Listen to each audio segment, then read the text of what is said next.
What if I told you Trump just made a move that could completely rewrite the US financial system and nobody's even talking about it? Now, for the first time in history, the US government is officially endorsing digital assets and stablecoins, and they're pushing banks to play a major role. Treasury Secretary Scott Bessent just said, quote, "We are going to keep the US the dominant reserve currency in the world, and we will use stablecoins to do that," end quote.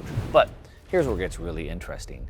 They have two ways to do this. One of them is a complete government-controlled system, but the other, it could take us back to a financial model from over 200 years ago, where banks competed to issue their own money.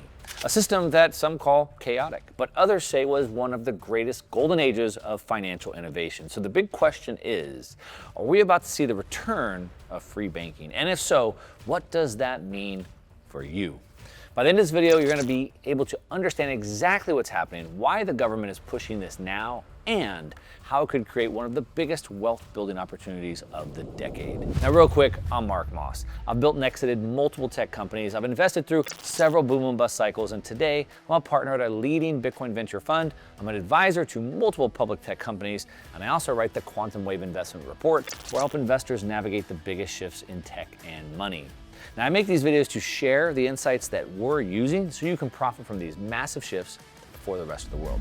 In this video, I'm going to break down Trump's secret plan, how his administration is fast-tracking financial changes right now, why this is happening, the real reason why the US is actually trying to embrace crypto, the new banking era that could spark this new age of financial competition, and, like I said, what it means for us. All right, let's go. All right, so let's break this down. Why is the US government suddenly pushing stablecoins? Why now? And more importantly, why is Trump leading the charge on all this? Well, this all became crystal clear just last week when the White House Digital Assets Summit met, and Trump's Treasury Secretary Scott Bessent made this huge announcement. He said, quote, "We are going to keep the US the dominant reserve currency in the world, and we'll use stablecoins to do that," end quote. Now, if I just pause right there, and think about that. I mean, this is huge. For years, the US government's been either ignoring or actively fighting against cryptocurrencies. But now, they're embracing them. They're embracing stablecoins. So why? Well, partly because they have no other choice. You see, the US dollar is under massive threat, like never before. Inflation's been spiraling out of control. Global trade is shifting away from the dollar. China's aggressively trying to bring other people into its own currency. We have the BRICS nations trying to set up their own currencies, and China's trying to set up their own stablecoin, the ECNY. And they want to do this to bypass US financial sanctions. But while governments might want to get away from the US dollar, in favor of their own currencies, the people around the world, well, they still want dollars. As a matter of fact, they want dollars really bad.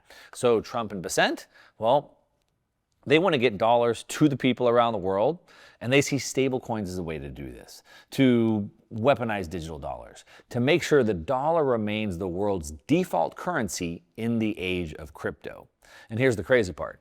95% of all stablecoins today are already backed by the US dollar. But currently the problem is, at least for the US banking cartel, the banksters, is that all these stablecoins, they're being issued by private companies like Tether and Circle, not by US banks. And that's what Trump wants to change. Instead of relying on random offshore companies, the US government wants American banks to start issuing their own stablecoins, ones that are fully backed, regulated, and integrated into the banking system. And here's where it gets even crazier.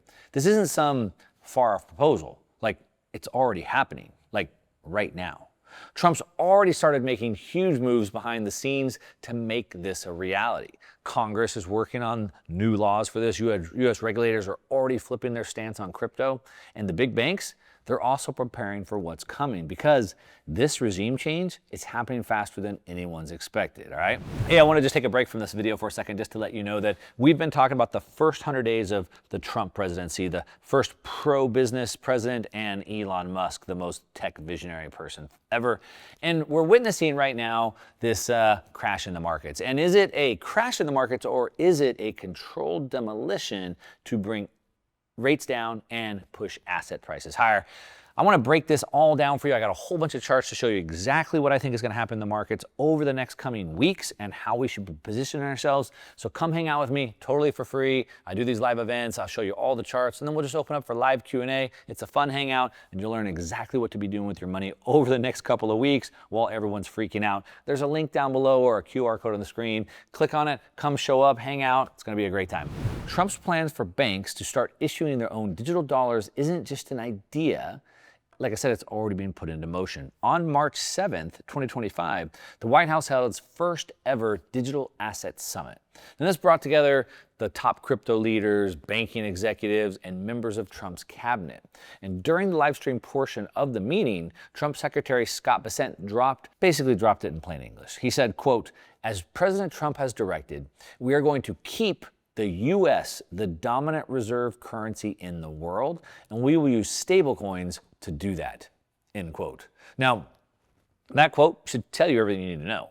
The U.S. government is now actively embracing digital assets, U.S. dollar stablecoins, not to fight crypto, but to use as a weapon to maintain dollar dominance. Now, just days after the summit ended, then Trump signed an executive order launching what he calls a strategic Bitcoin reserve and a U.S. digital asset stockpile. Now, while that sounds flashy, the real action is actually buried in the details. Treasury Secretary Bessent made it clear this order directs agencies to rework banking and tax rules to favor stablecoins. So one, the Treasury is going to amend and rescind all previous guidance that hinders digital asset markets.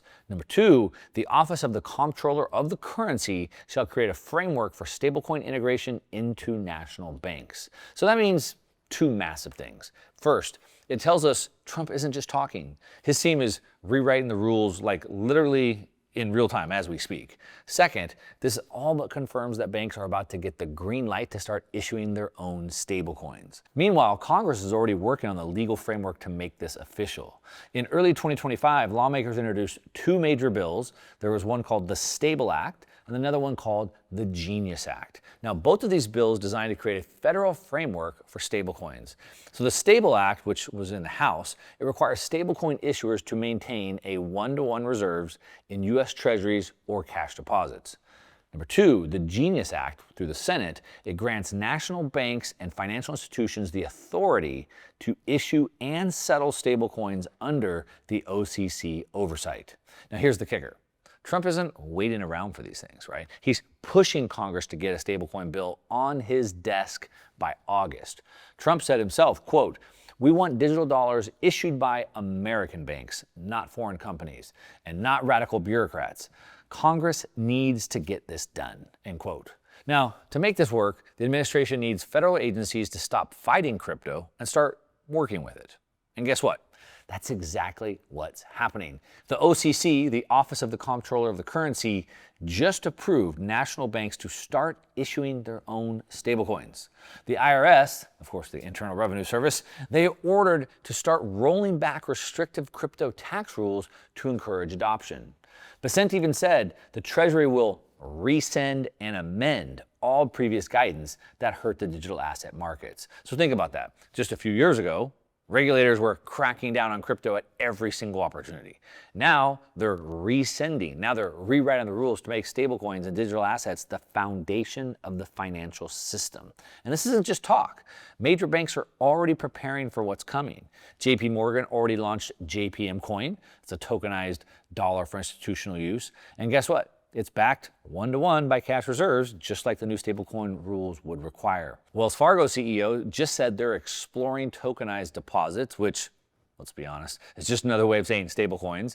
And let's not forget Circle's USDC stablecoin, which is already being integrated into major payment networks, including Visa. So we can see it. It's happening. The banks know what's coming, and now they're all getting into position. And now this leads us to the biggest question. If banks are about to start issuing their own digital dollars, could we be witnessing the return of free banking? Because the last times banks had this much control over issuing money, it led to one of the most explosive periods of financial competition in U.S. history. We might be about to see it happen all over again. Now, For those of you that aren't history buffs like I am, you might be asking, what am I talking about? Well, this whole idea of banks issuing their own money, their own currency, it's not new. The U.S. already tried this before during the free banking era from 1837 to 1863. Now, back then, any bank could issue its own currency. You didn't have to have U.S. dollars. You had hundreds of different banknotes circulating issued by different financial institutions. And here's the key part. Back then, banks had to compete. If a bank issued weak money, people didn't trust it. If they issued strong money, their currency became widely accepted. And this forced banks to actually earn trust. They had to back their money with gold, silver, strong financial reserves, or people just wouldn't use it. They'd go to a competitor's bank instead. And because of this competition, banking services and financial innovation skyrocketed. Now, if we fast forward that to today, guess what? We might be entering free banking 2.0. Except this time, it all happens on blockchains. Now imagine walking into a store and having the option to pay with a JPM coin or a Wells Fargo dollar or a Goldman Sachs stablecoin, just like in the 1800s. Now back then, banks would have had to compete for your trust. The ones offering the most stable, the most secure, the most widely accepted digital money would dominate the market. Scott Bessent said it. He said, quote, "The stablecoin framework will ensure financial institutions can offer dollar-backed digital assets in a regulated, secure manner." Now that means that banks could soon be competing to issue the best digital dollars, and this could change everything. So what happens if banks are allowed to compete again? Well, here's what it could mean for you. Better banking services, because banks would have to offer lower fees, higher interest, faster transactions, just to stay competitive. Stronger and more secure money, because stablecoins would have clear regulations, real asset backing, unlike offshore unregulated stablecoins we see today. Instant global payments. Your money could move anywhere in the world instantly without relying on antiquated SWIFT systems or outdated banking networks. More financial freedom. Instead of being forced into one monetary system, you'd have real choices over where to store your wealth. In short, this could be the biggest transformation in banking since the internet. And so now that we know what's happening, where does this lead us? Like, what's the big picture here? Well, the answer is simple. Like, this could be the biggest transformation of the U.S. financial system and of the U.S. dollar in history. And when everybody thinks the U.S. dollar is dying, it could be cementing its position as the dominant global leader for decades. Now, like I said, the dollar's dominance has been under attack from inflation, from global de-dollarization, from countries like China and Russia pushing their own currencies. But now with stablecoins officially backed by U.S. banks, the dollar could actually come out stronger than ever. Why would that even strengthen the U.S. dollar, you might ask? Well, more global demand for dollars. We have this situation where people all around the world with failing currencies, think Lebanon, Turkey, Argentina, Venezuela, Peru, they all want U.S. dollars, but they can't get them. And the government wants them to have U.S. dollars. And so U.S. stablecoins is a way to do that. Now, right now, over $200 billion in stablecoins are already circulating worldwide. Almost all of them are pegged to the U.S. dollar. And that number is expected to grow at least 10x, maybe even 100x as stablecoins go mainstream. And then banks start competing to offer the best digital dollars. Instead of a single outdated financial system, we could see banks competing for better, faster, and more services. Now, of course, anytime we have competition, we get better products, better services, better prices. And this isn't just about stablecoins. Banks are now able to hold digital assets, think Bitcoin.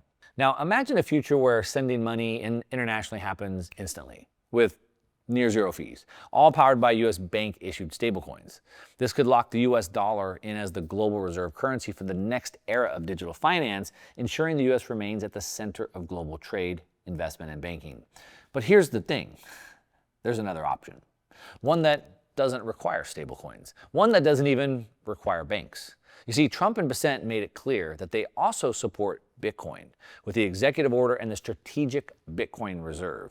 Now, there was talk of it being a crypto reserve, but they made it clear this is a Bitcoin reserve, not crypto. They said that Bitcoin is different and will be treated different than anything else. And the thing with Bitcoin is it allows us to be our own banks. So instead of relying on stablecoins and banks to control your money, Bitcoin lets you hold your wealth directly without any middlemen, without any restrictions. And with Bitcoin, we have true financial sovereignty. There's no need to trust a bank-issued stablecoin. You control your own money anywhere in the world. You can move it instantly across borders with or without government approval, and yes, without the bank. And most importantly, though, it's a hedge against inflation. Unlike the dollar, Bitcoin has a fixed supply. There's only going to ever be 21 million Bitcoin. So instead of your money, your dollars, buying less and less goods and services in the future, Bitcoin buys you more goods and services in the future. Let me give you an example. In 2016, the U.S. median home price in the U.S. was $288,400, and it was also 664 Bitcoin. Today, the U.S. median home is $434,700, but it's only 6 Bitcoin.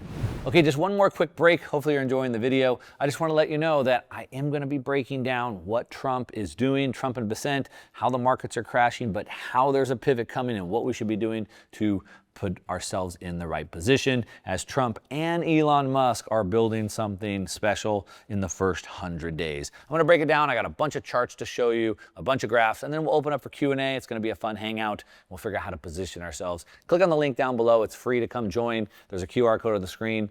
Hope to see you there. Let's jump back in and finish the video. So as banks start rolling out their own digital dollars, you've got to ask yourself, do you trust them? Or would you rather have your own money, fully under your own control? This is the future of money. The U.S. is moving into a digital dollar era, whether you like it or not, right? And stablecoins could be a massive opportunity for those who see what's coming. But if you believe in real financial sovereignty, if you don't want to rely on banks and corporations to hold your money, then Bitcoin is the alternative. And if you want to know more about where I think the price of Bitcoin ends up in the year 2030, 2040, and 2050 and why, you might want to watch this video right there. All right, now what's your move? Do you see this as booming new financial revolution for the US dollar or just another step towards a world where Bitcoin becomes the dominant financial system? Let me know in the comments down below. As always, give me a thumbs up if you like it. If you don't, thumbs down, that's okay. Let me know either way. And that's what I got. To your success. I'm out.